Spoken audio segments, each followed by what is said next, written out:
Bharat Russia China కోల్పోయామన్న Trump statement ఇక్కడ highlight చేశారు. మరో సైనిక సత్తాకు మెగా డిఫెన్స్ ప్లాన్, అణుశక్తి యుద్ధ నౌకలు, లేజర్ ఆయుధాలు, సాయుధ దళాలకు హైపర్సానిక్ క్షిపణులు, 15 ఏళ్లకు రోడ్ మ్యాప్. పహల్గామ్తో ఉగ్రదాడి అనంతరం ఆపరేషన్ సింధూర్తో గట్టిగా బదిలిచ్చిన భారత్ ఇప్పుడు తన సైనిక శక్తిని మరింత బలోపేతం చేసుకోవడంపై దృష్టి పెట్టింది.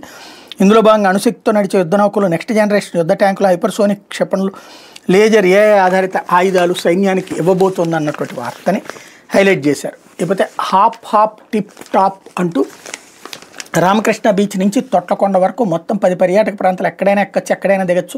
24 గంటలు ఎన్నిసార్లైనా ప్రయాణించవచ్చు. కూల్గా ఏసీ బస్సు, డబుల్ డెక్కర్లో పై వరుసలో కూర్చుని విశాఖ అందాలు వీక్షించు. ఆయా ప్రాంతాల వివరాలు చెప్పేందుకు బస్సులోనే టూర్ గైడ్, విద్యుత్ వాహనంలో చప్పుడు లేకుండా సుఖమైన ప్రయాణం. ఇన్ని సౌకర్యాలను టికెట్ ఏ 1000 రూపాయలు ఉంటుంది అనుకుంటున్నారా? కానే కాదు, కేవలం 250 రూపాయలతో విశాఖ అందాలు చూసే హాప్ ఆన్ హాప్ ఆఫ్ పర్యాటక బస్సు అందుబాటులోకి వచ్చింది. ప్రస్తుతం 2 హాప్ బస్సులు తిరుగుతున్నాయి. Hop on hop off bus ప్రయాణం రామకృష్ణ బీచ్లో మొదలవుతుంది. అక్కడి నుంచి TU-142 విమాన museum, Kursura submarine, sea harrier, UH-3H helicopter museum, Visakha museum, BMRDA park, ropeway, Kailasagiri వెళ్ళే వాళ్ళకి, Tenneti park, Sagar Nagar beach, ISKCON temple, Rushikonda Venkateswara Swamy ఆలయం, రుషికొండ బీచ్ మీదుగా తొట్లకొండ వరకు వెళ్తుంది. మొత్తం 16 కిలోమీటర్లు. ఇది పర్యాటక ప్రాంతాలు అన్నటువంటి వార్తని హైలైట్ చేశారు. లేకపోతే గొడ్ల ఉత్పత్తిలో